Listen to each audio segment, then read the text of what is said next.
Bonjour à toutes et à tous, bienvenue pour cette conférence de presse sur les perspectives du système gazier pour l'hiver prochain que Dominique Maucly et moi-même allons vous présenter. Avant de commencer, quelques petites consignes pratiques. Donc vous allez pouvoir poser vos questions sur le chat. Merci de ne pas oublier de préciser de quel média vous êtes et d'écrire votre question. L'idée, c'est qu'on traite les questions plutôt à la fin de la présentation. Toutefois, si vous avez des questions de compréhension, signalez-le et à ce moment-là, l'équipe qui est en régie nous interrompra pour que l'on essaye de répondre et d'éclairer tout de suite ce qui ne serait pas clair. Voilà. Alors, je sais qu'il y a parmi vous un certain nombre de journalistes qui n'ont pas l'habitude de suivre nos points presse. Et donc, on a dit qu'on allait commencer par peut-être rappeler qui nous sommes et qui vous parle. Nous sommes, donc moi je suis Thierry Trouvé, je suis le directeur général de GRT Gaz. GRT Gaz, c'est le principal transporteur de gaz en France. Le transport de gaz consiste à amener le gaz depuis les frontières du pays vers les grands lieux de consommation. Vous voyez sur la carte les différentes infrastructures. Je signale aussi au passage qu'on est également propriétaire de la filiale qui s'occupe des terminaux méthaniers, de 3 des 4 terminaux méthaniers en France, et qu'on est également transporteur de gaz en Allemagne. Et moi, je suis Dominique Maucly, je suis le président-directeur général de Teréga. Alors, Teréga, c'est aussi donc, un infrastructeur, un opérateur d'infrastructures de gaz, transport et stockage.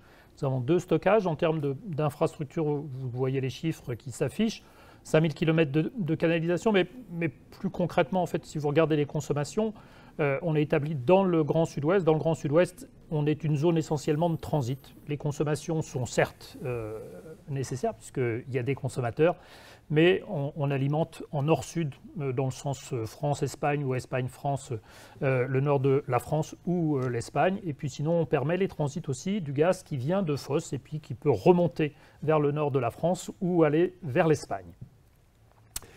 Alors on va commencer tout de suite par revenir sur ce qui s'est passé l'année dernière, et notamment pendant l'hiver dernier. Et en commençant avec ce slide, l'idée qu'on voudrait partager avec vous, c'est le fait que finalement le système européen de gaz a vraiment dû s'adapter à un choc majeur.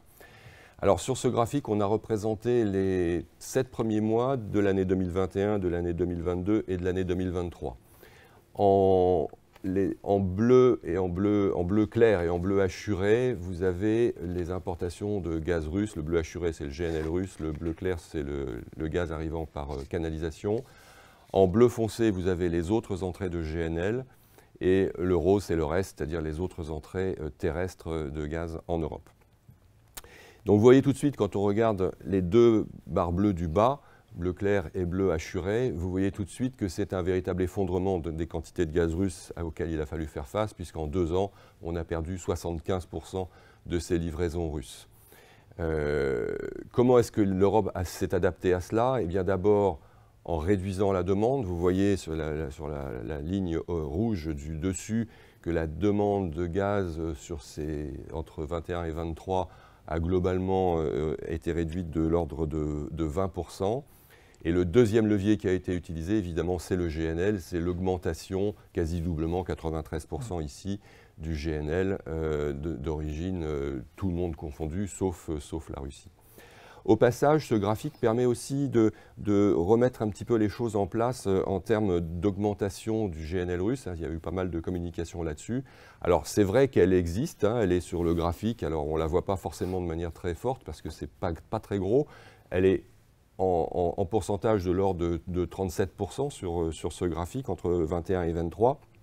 Mais vous voyez que cette faible augmentation de la petite barre hachurée est largement réduite par la baisse extrêmement importante du gaz qui arrive par tuyau. Pour vous donner un chiffre, donc j'ai dit 75% sur toutes les livraisons confondues, GNL plus gaz tuyau. Le gaz tuyau tout seul, lui, il a réduit de 86%, c'est-à-dire de 803 TWh.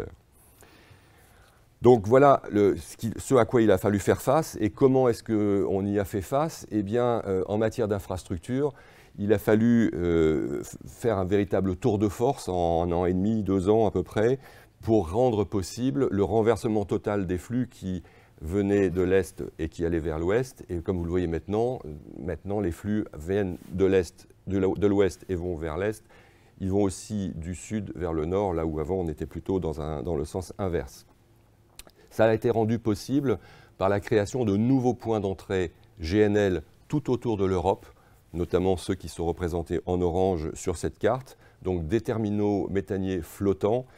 3 se sont mis en service actuellement en Allemagne, 2 l'ont été aux Pays-Bas, 3 en Italie, 1, alors c'est tout en haut de la carte, même un petit peu en dehors de la carte, 1 en Finlande, 1 en Estonie, 1 en Pologne.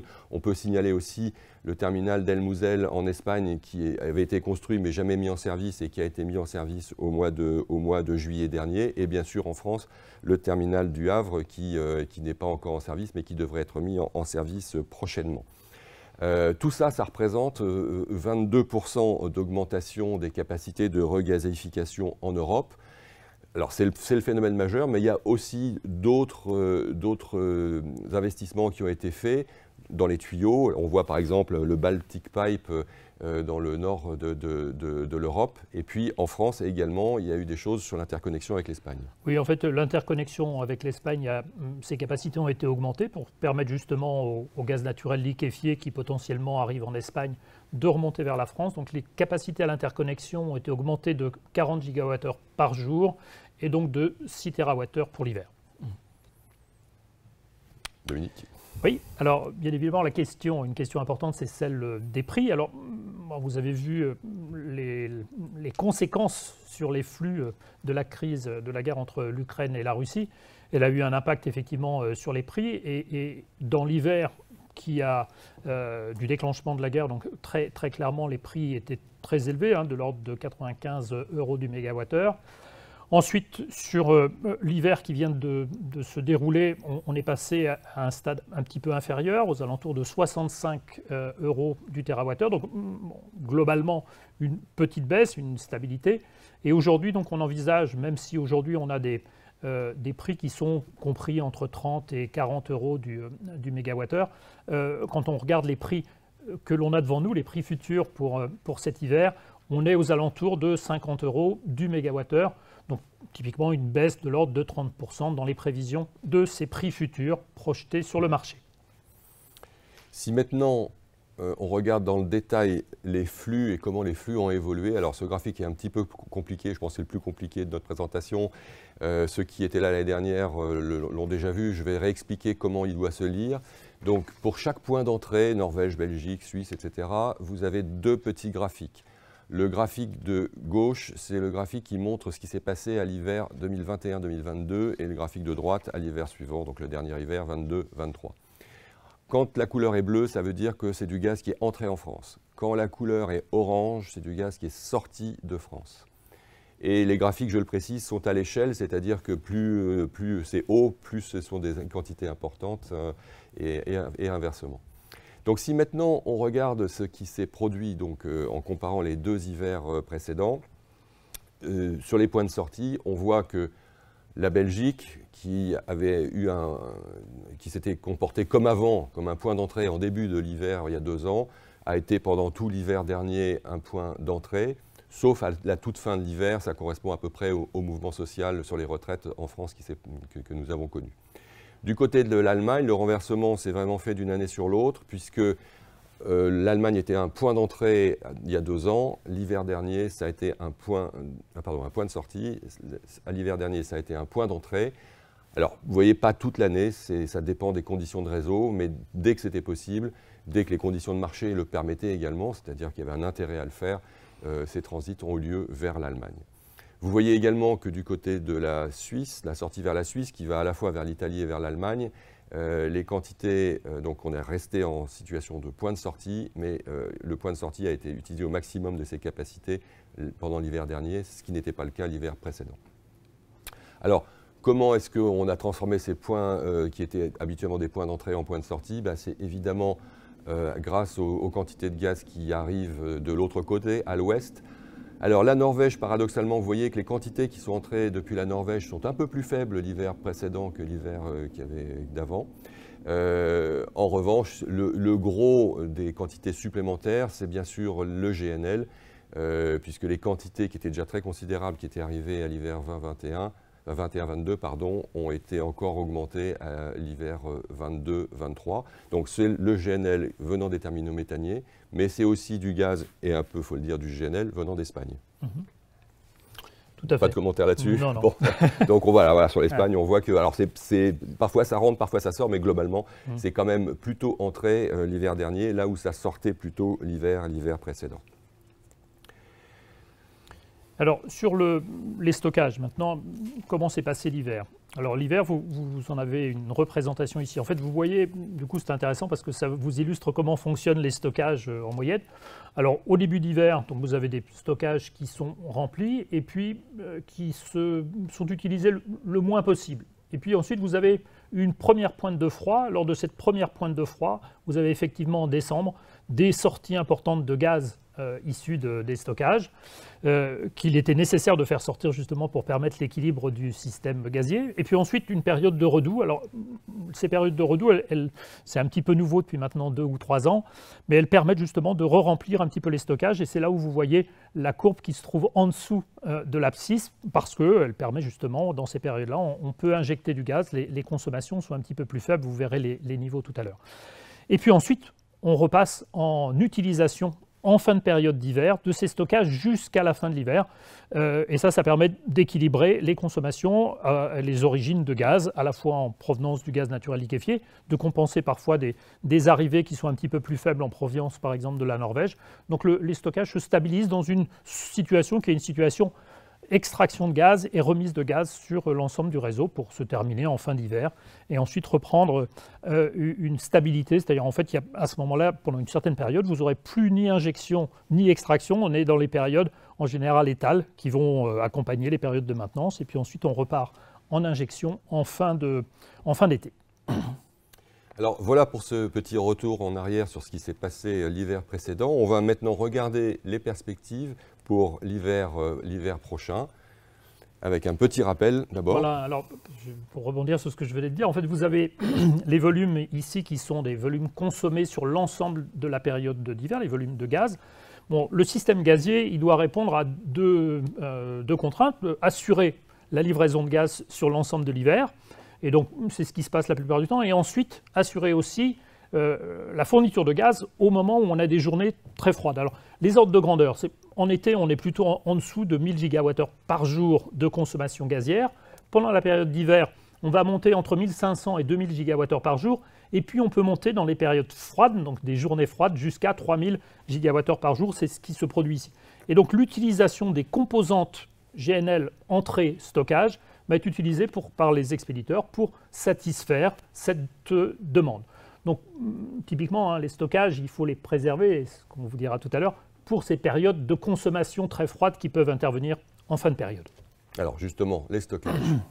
Alors, les stockages, ça marche comme un ballon de baudruche, c'est ce que représente la courbe à gauche, c'est-à-dire qu'au début, ils sont très pleins, il y a plein de pression, donc quand on veut mettre du gaz sur le réseau, c'est assez facile. Et donc jusqu'à 50% de volume utile, c'est-à-dire dans un stockage, vous avez à la fois du gaz qui est du gaz c'est comme un instrument industriel, et puis au-dessus, vous avez le volume utile. Ce volume utile, tant qu'il est de l'ordre de 50%, en fait, vous avez des capacités qui sont intéressantes parce qu'on peut pousser tout de suite des quantités importantes de gaz sur le réseau, c'est ce qu'on met, on a une puissance de soutirage qui est supérieure à 85 gigawatts. Et puis ensuite, ça décroît. C'est pour ça qu'il faut se garder ces capacités le plus longtemps possible. Alors si vous regardez maintenant où est-ce qu'on en est. Alors les stockages, ils sont relativement bien pleins. On a aujourd'hui en France des stockages qui sont remplis à hauteur de 95%. Au niveau européen, on est à 97%. Vous voyez que c'est la courbe rouge. Vous avez la courbe bleue qui est la courbe enveloppe de l'ensemble des stockages et la façon dont ça s'est déroulé l'hiver dernier. Donc là, on a rejoint la courbe de l'hiver dernier. Donc les stockages vont être bien pleins. On a eu une petite décroissance ces dernières semaines qui sont liées à des opérations de maintenance et un petit peu moins de disponibilité de gaz qui venait en particulier de Norvège ou des terminaux de gaz naturel liquéfié.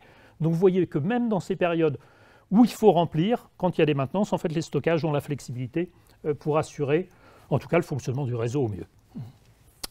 Bien, alors maintenant, comment ça va se passer? On va commencer par regarder en volume, c'est-à-dire la quantité de gaz dont nous aurons besoin sur l'hiver. Et on a représenté sur ce graphique 3 hivers. Alors c'est les 3 qui sont sur la droite. Un hiver moyen, comme celui de 2020-21. Un hiver moyen, mais avec une pointe de froid, comme en 2011-2012. Et un hiver très froid. On a pris l'exemple de l'hiver 2012-2013. Et on a mis sur la gauche ce qui s'est passé l'hiver dernier pour que vous ayez quelques éléments de comparaison. Donc, à chaque fois, si on regarde le graphique sur chaque histogramme, quand on regarde celui de droite, vous voyez le niveau de consommation qui est nécessaire d'avoir pour faire face sur la totalité de l'hiver aux besoins. Et puis en vert, les quantités de gaz que l'on doit sortir vers les pays adjacents. Pour pouvoir faire ça, évidemment, comme la France ne produit que très peu de gaz, il faut un certain nombre d'entrées. Alors, la première entrée, c'est le biométhane. Pour le coup, c'est de la production en France. C'est relativement faible encore.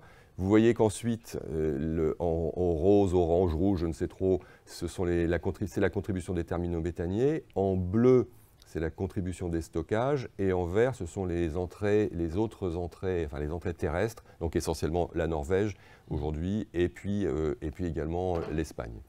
Au passage, d'ailleurs, vous voyez que la contribution en quantité globale des stockages en bleu, donc sur les besoins de la totalité d'un hiver, n'est pas la plus importante. Elle est extrêmement clé, bien sûr, mais ça n'est pas en volume la plus importante. Aujourd'hui, les terminaux méthaniers sont clairement le point d'entrée majeur.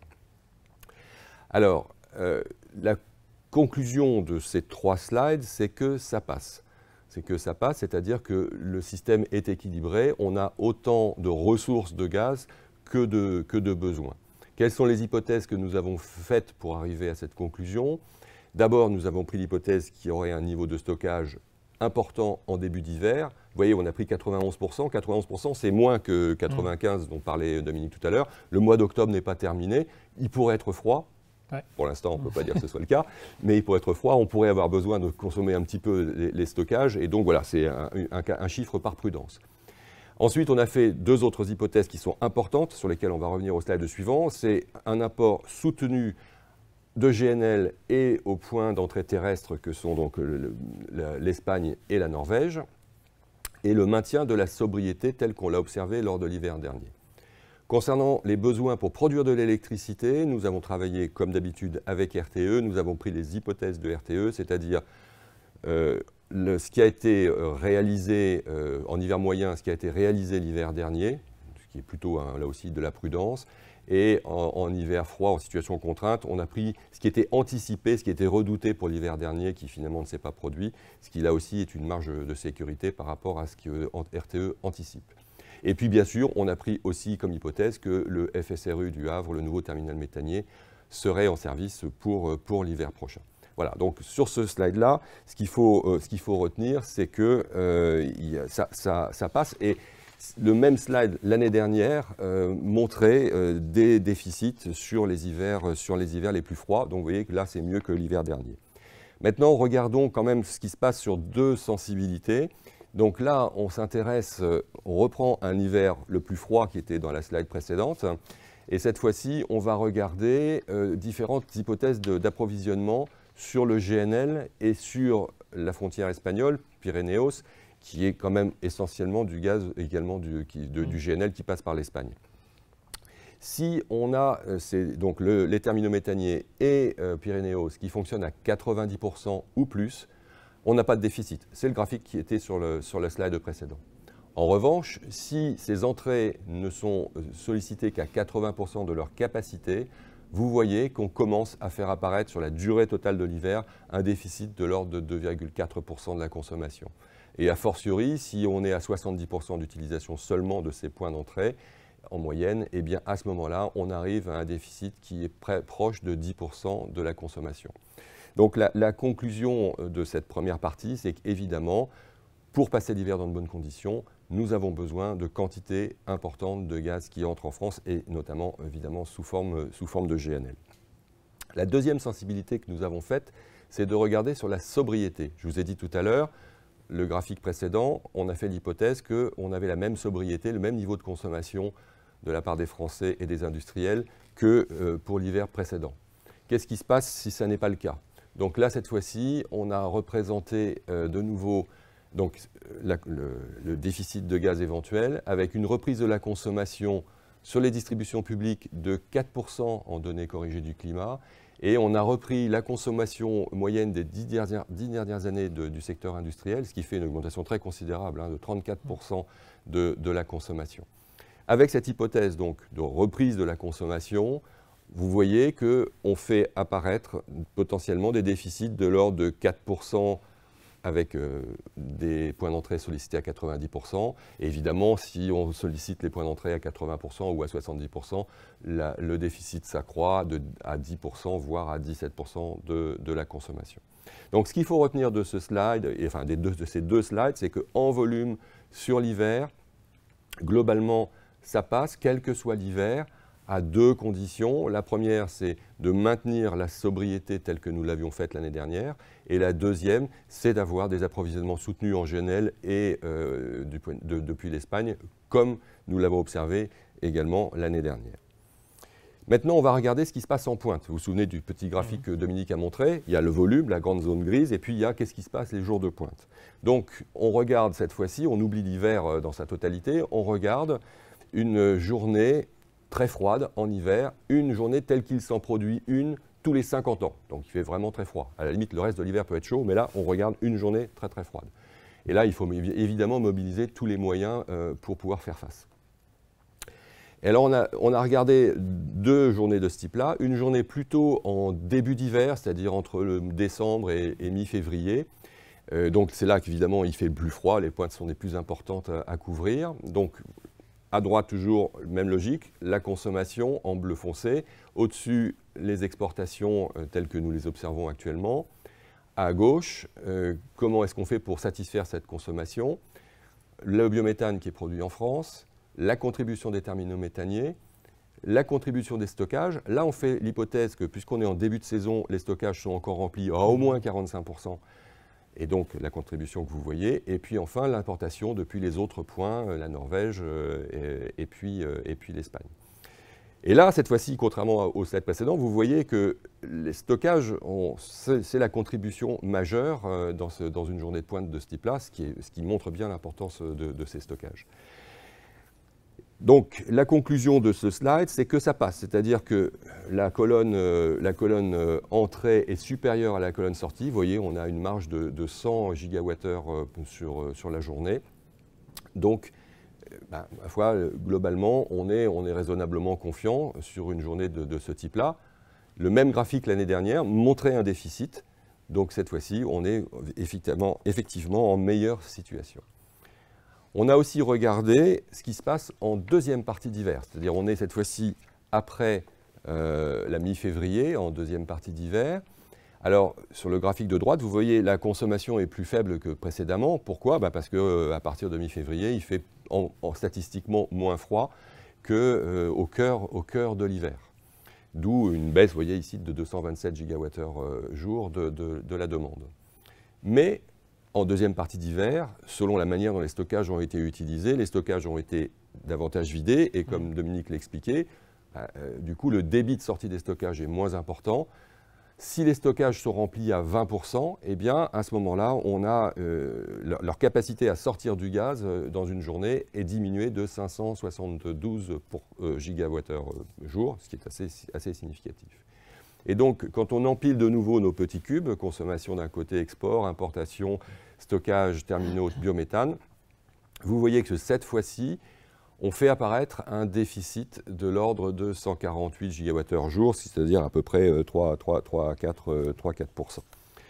Donc, qu'est-ce que ce slide nous enseigne? C'est des choses que certains d'entre vous savent déjà. C'est que les stockages, il faut les préserver dès le début de l'hiver. C'est le principe de la fourmi chère à La Fontaine. Il faut préserver nos réserves de manière à ce que le moment venu, en cas de coup dur, notamment en fin d'hiver sur une pointe de froid, on puisse faire face à la demande. L'autre conclusion, qui n'est pas forcément évidente sur le slide, mais que je mentionne également, c'est que pour que les terminaux, sur une journée de pointe comme ça, soient capables de fournir une quantité très significative de gaz sur la journée, il faut que le GNL soit présent en cuve. On ne peut pas se permettre d'attendre qu'un bateau arrive dans 3 jours. Donc ça veut dire qu'il faut quelque part que les terminaux soient gérés plutôt en cuve pleine qu'en cuve vide quand on est à l'approche d'une pointe de froid. En général, la météo voit ce genre de choses arriver. Avant de finir, on voulait partager avec vous qu'est-ce qui se passe au niveau européen. Donc l'ENSOG, qui est donc l'association qui regroupe l'ensemble des transporteurs de gaz européens et à laquelle bien sûr nous sommes tous les deux dont nous sommes tous les deux membres, et a quasiment terminé ses calculs, devrait rendre très prochainement ses conclusions dans le courant de ce mois. Donc je ne peux pas révéler dans le détail ce qu'ils vont dire, mais ce qu'on peut partager, c'est que finalement, les conclusions auxquelles on arrive au niveau européen sont très proches de celles auxquelles nous sommes arrivés au niveau français. D'abord, le niveau de stockage, comme le disait tout à l'heure Dominique, il est à quasiment 97% actuellement. Il était à 96% au 1er octobre. Donc les stockages sont très pleins. Et le graphique de droite illustre ça. Hein. La zone orange et camembert, c'est le volume qui est déjà rempli. Et puis la petite zone en vert qu'on distingue à peine, c'est ce qui reste à remplir. Vous voyez que ce n'est pas grand-chose et que c'est assez homogène sur l'ensemble des pays européens qui ont des stockages. Et par ailleurs, le fait que la consommation est globalement baissée en Europe comme en France, et on l'a dit tout à l'heure, 20% sur le premier slide, cette sobriété en Europe d'une part, et aussi des nouvelles infrastructures qui ont été construites et dont j'ai parlé tout à l'heure un peu partout le long des côtes européennes et puis à l'intérieur pour fluidifier le réseau européen. Ben, tout ça, ça contribue à avoir des risques pour l'hiver 23-24 qui ont singulièrement diminué par rapport à la situation de l'hiver dernier. Voilà, alors la situation, comme en France, n'est pas totalement satisfaisante. Il reste quelques risques, notamment en cas d'hiver froid ou très froid. On sait que dans certains pays de l'Europe de l'Est, la situation pourrait être un peu compliquée à gérer. Mais voilà, globalement, en Europe comme en France, on peut dire que la situation est meilleure cet hiver que l'hiver dernier. Voilà, pour conclure, écoutez, c'est assez simple. Donc, comme je viens de le dire, ce qu'il faut retenir, c'est une situation qui est meilleure cette année que l'année dernière. En gros, on est capable de faire face à n'importe quel type d'hiver, doux ou froid. Ça, on le doit essentiellement à 2 éléments nouveaux. La sobriété que l'on a observée et pour laquelle on a fait l'hypothèse qu'elle continuait, et la présence d'un nouveau point d'entrée au Havre, ce terminal donc, de ce FSRU qui devrait prochainement entrer en service. Ça, c'est le premier élément de conclusion. Le deuxième, c'est que néanmoins, la vigilance reste de mise. Pourquoi est-ce que la vigilance reste de mise? Parce que tout simplement, on a beaucoup moins de marge qu'on en avait avant l'arrêt du gaz russe en Europe. Et donc, pour pouvoir faire face dans de bonnes conditions à n'importe quel type d'aléa, il faut, suffisamment de GNL et de gaz à la frontière franco-espagnole. Il faut préserver les stockages pendant toute la durée de l'hiver pour être capable de faire face à une pointe de froid tardive. Et il faut maintenir la sobriété dans les consommations de l'ensemble des Français et de l'industrie. Voilà ce qu'on peut retenir, on va dire, à ce stade de cette perspective pour l'hiver prochain. Il nous reste à vous remercier de votre temps, de votre écoute, de votre intérêt pour nos sujets gaziers et puis vous souhaiter une bonne semaine. Merci.